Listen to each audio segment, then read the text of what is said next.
Hello সবাইকে। তো আমি তোমাদের জন্য নিয়ে চলে এসেছি নতুন আরও একটা ভিডিও। এখন যাব আমি আমার মাকে নিয়ে টুকটাক শপিং করাতে। তো কী কারণে সেটা আমি তোমাদেরকে অন্য কোনো ভিডিওতে বলবো। আর তারপর যাব আমি আমার বেস্ট ফ্রেন্ডের বাড়িতে ওর ছেলেকে দেখতে। তো চলো ভিডিওটা দেখতে থাকো আর সঙ্গে থাকো। তো আমি আর মা এই যে বেরিয়ে পড়েছিলাম, মাকে একটু দেখিয়ে নিলাম। তারপরে আমাদের এখানে হচ্ছে গিয়ে একটা পুরনো মন্দির নতুন করে করা হয়েছে। দেখো মন্দিরটা কি সুন্দর হয়েছে, তাই না? তোমরা জানিও কিন্তু। এই দেখো, তোমরা সবাই মাকে নমস্কার করে নাও। তারপরে একটু শ্যাডোর ভিডিও নিয়ে নিচ্ছিলাম। এটা হচ্ছে আমার প্রাইমারি স্কুল। ছোটোবেলায় আমি এই স্কুলে পড়তাম, অনেক মজা করেছি, অনেক ভালো ছিল সেই দিনগুলো। তারপরে দেখো এই যে মার সাথে গল্প করতে করতে যাচ্ছিলাম। মার সাথে তো খুব একটা কোথাও বেরোনো হয় না, তো বেরোলেই অনেক গল্প থাকে। দেখো মাকে আবার একটু দেখিয়ে নিলাম। ছোটোবেলায় মা আমার হাত ধরে নিয়ে যেত, আর এখন আমি মার হাত ধরে নিয়ে যাই।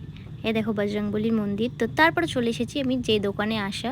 আমার মা অনলাইন শপিং করার থেকে অফলাইনে বেশি পছন্দ করে, তো সেই কারণেই নিয়ে চলে এসেছিলাম। মানে মাই কিনবে, আমিও টুকটাক কিনবো। তারপরে আমার বেতাল চলে এসছে, তো এখন ওর সাথে যাচ্ছি আমার বান্ধবীর বাড়িতে ওর ছেলেকে দেখতে। আগে যখন হয়েছিল তখন একবার গেছিলাম, এখন একটু বড় হয়ে গেছে, তো এখন আবার যাচ্ছি দেখতে। আর দেখো সেই মেলায় এসেছিলাম, তোমাদের সাথে ভিডিওটা শেয়ার করেছিলাম, তখন কত ভিড় ছিল। এখনও টুকটাক ভিড় আছে, তো আসার সময় যদি সময় পাই তাহলে একটু আবার ঘুরে যাব।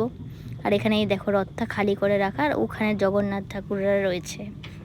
তো এরপরে আবার একটু নিজেকে দেখিয়ে নিলাম কেমন লাগছে।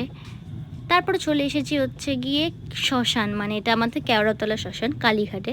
সেই শ্মশানটার বাইরেটা কিন্তু খুব সুন্দর সাজানো, এই দেখো। আর এখানে একটা সুন্দর বাগান টাইপের করা আছে।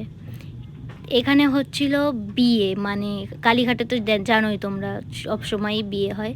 তো এখানে বিয়ে হচ্ছিলো, তাই আমি একটু দেখেও নিচ্ছিলাম। আমার ওরা কেমন কী নাকি মনে করবে, তাই আর ভিডিও ভালো মতো করিনি। চলে এসছি এখন কালীঘাটের ওই গঙ্গার ঘাট আছে সেখানটায়। এবার আর বললাম না কোথায় ওদের বাড়ি, তাহলে তো সবাই জেনেই যাবে, তাই না? তো চলে এসছি এবার আমার বেস্ট ফ্রেন্ডের বাড়িতে। এসে দেখি যে ও ছেলেকে নিয়ে বসে আছে, আরও দুজন বান্ধবী আসার কথা ছিল, ওরাও এসছে।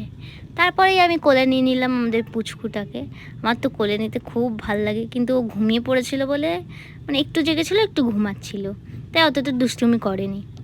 এই যে এটা হলো আমার বেস্ট ফ্রেন্ড। তো আমি বলছিলাম এটাই যে মা হওয়ার পর এই অবস্থাই হয়ে যায়।